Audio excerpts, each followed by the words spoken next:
சரவடி சரத்பாலா அவர்களே, அதுபோல இந்த நிகழ்ச்சியிலே கலந்து கொண்டிருக்கின்ற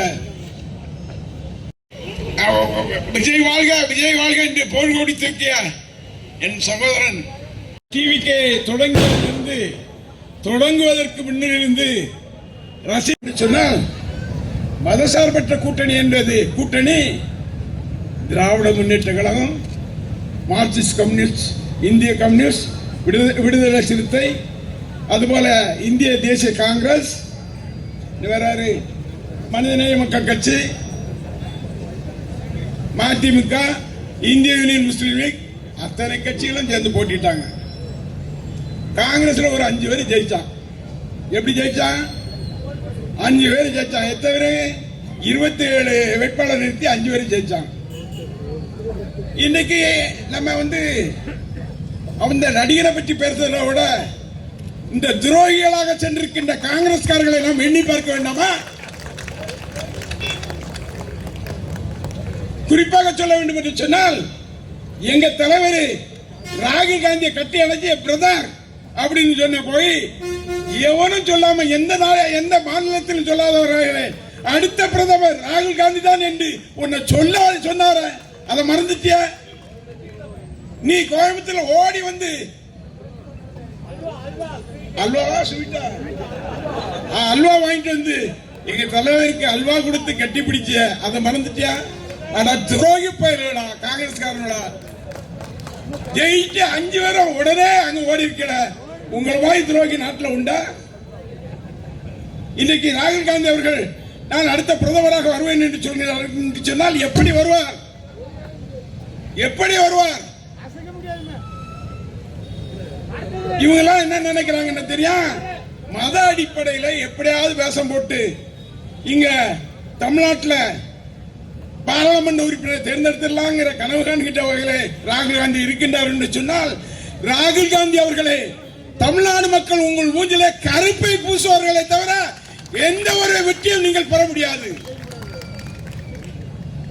உங்க அம்மா இந்திரா காந்தி அம்மா தான் அவங்க அம்மா பாட்டியா? சோனியா அவங்க அம்மாவா? அந்த அம்மா ஒண்ணு சொல்லக்கூடாது, நல்ல அம்மா. அது அந்த அம்மா நல்ல அம்மா. உங்க அம்மா உங்க பாட்டி இந்திரா காந்தி அம்மா அவர்களே சந்தித்த திராவிட முன்னேற்ற கழகம். எவ்வளவு பெரிய துரோகம் செய்தீங்க? 5 பேர் ஓடி போய் சேர்றீங்கன்னு சொன்னா, பொட்ட பயிர்களா இருந்தா நீங்க தேர்தல் நிற்கும் போதே உங்களோட கூட்டணி வைக்கலும் சொல்ல வேண்டியதானே? அதை விட்டுட்டு இங்க சேர்ந்து எங்களோட சேர்ந்து எங்க இயக்கத்தின் சகோதரர்கள் அத்தனை பேரும் கடுமாடுபட்டு உன்னை 5 பேரா ஜெயிக்க வச்சா ஓடி போய் சரியா? கேசி வேணுகோபால் கடவுளா? கேசிக்கு வேணுகோபால் சொல்கிறார், இங்கே நாங்கள் காங்கிரஸ் தான் ஆட்சி செய்வோம் என்ற வகையில் சொல்கின்றார். கேரளாவில் போய் முதலமைச்சர் வேணும் சோடங்கர், அவன் இங்க வந்து சொல்றான், டேய் திமுக பத்தி உனக்கு என்னடா தெரியும்? சோடங்கர், கேசி வேணுகோபால் உனக்கு என்னடா தெரியும்? திராவிட முன்னேற்ற கழகத்தை வீழ்த்தி விட என்று கனவு காண்கிறீர்களா? கனவு காணாதீர்கள். எங்களுடைய தலைவர் இருக்கின்றார், எங்களுடைய தலைவர் இளம் தலைவர் இருக்கின்றார், எங்களுடைய பாராளுமன்ற உறுப்பினர் இருக்கின்றார். அந்த வகையில சொல்லணும்னா பீகார்ல போய் நம்முடைய முதலமைச்சர் அவர்கள் பிரச்சாரம் செய்தார். யாருக்கு? அன்றைய தேசஸ்வி வெற்றி பெற வேண்டும் என்ற வகையிலே அன்னைக்கு அங்கே பிரச்சாரம் செய்தார். அதுபோல அகிலேஷ் அவர்கள் வெற்றி பெற வேண்டும் என்ற வகையிலே உழைத்தார். இன்னைக்கு அகிலேஷ் யாதவ் யாரை ஆதரிக்கின்றார் என்று சொன்னால், நம்முடைய தலைவரை நேசிக்கிறார். தேசஸ்வி யாரை நேசிக்கிறார் என்று சொன்னால் நம்மளை நேசிக்கின்றார். வெஸ்ட் பெங்கால் இன்னைக்கு தோத்துட்டாங்க, மம்தா அம்மா தோத்துட்டாங்க. தோத்தாலும் சிங்கம் தான். அது அந்த அம்மா சிங்கம் தான். வா, பாராளுமன்ற தேர்தல் வருகின்ற போது நீ பிரதமர் என்று உன்னை தலை காட்ட முடியாத அளவுக்கு தமிழ்நாடு ஓட விரட்டுவோம் காங்கிரஸ் என்பதை நாங்கள் சுட்டிக்காட்ட கடமைப்பட்டிருக்கோம். ஏன் ஒருத்தன் புதுசா உழைச்சிருக்கான், எங்க இருந்தோ லாட்டரிக்காரன் உழைச்சிக்கிட்டு நம்ம தலைவரே இளந்தலைவரும் தொட்டு பார்க்கான். அட நாய, தொட்டு பார்க்கிறியா? யார தொட்டு பார்க்கிற? நீ இனிமேல் இது மாதிரி பேச ஆரம்பிச்சா இந்த தூத்துக்குடி மாவட்டத்திற்கு நீ வருகின்ற போது உன்னுடைய சட்டைகள் எல்லாம் கிழிக்கக்கூடிய சூழ்நிலை எங்களுடைய தொண்டர் ஏற்படுத்துவார்.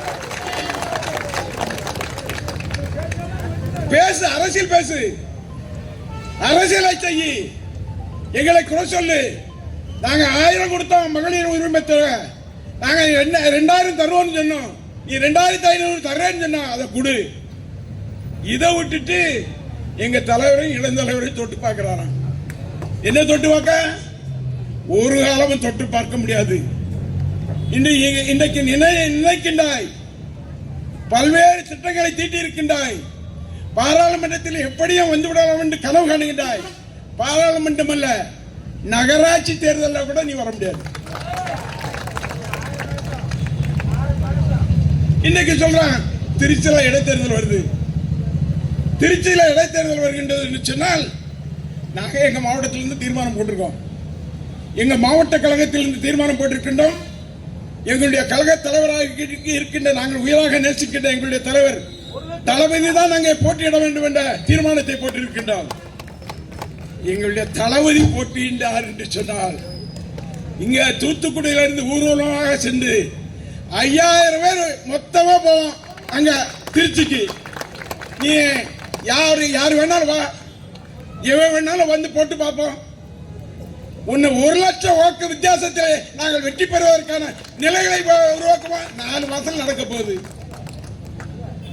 இந்த ஆட்சி 4 மாசமா 6 மாசமா தெரியல.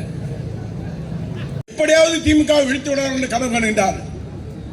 திமுகவை எந்த கும்பனாலும் அசைத்து பார்க்க முடியாது என்பதை இன்றைக்கு சொல்கிறேன். நான் இன்னைக்கா சொல்றேன். தேர்தல் வருவதற்கு முன்னால மேடையில் என்ன சொன்னேன்? மேடையில் என்ன சொன்னேன்? திருச்செந்தூர் தொகுதியை எந்த கும்பனாலும் தொட்டு பார்க்க முடியாது என்று சொன்னா இல்லையா? யாருனாலும் திராவிட முன்னேற்ற கழகம் வெற்றி பெறும் என்று சொன்னேனா இல்லையா? அந்த வகையில் எங்களுடைய கழகத்தினுடைய தலைவரும் இளம் தலைவர் அவர்கள் என்ன உத்தரவிடுகின்றார்களோ அந்த உத்தரவேற்று எந்த திட்டத்தையும் நிறைவேற்றுவதற்கு நாங்கள் தயாராக இருக்கின்றோம். களம் காண்போம். வர இருக்கின்ற காலத்திலே காங்கிரஸ் என்ற இயக்கம் தமிழகத்தில் இல்லை என்ற நிலையை உருவாக்கின்ற வகையிலே நாம் எல்லாம் உழைப்போம், வெற்றி பெறுவோம். நன்றி, வணக்கம்.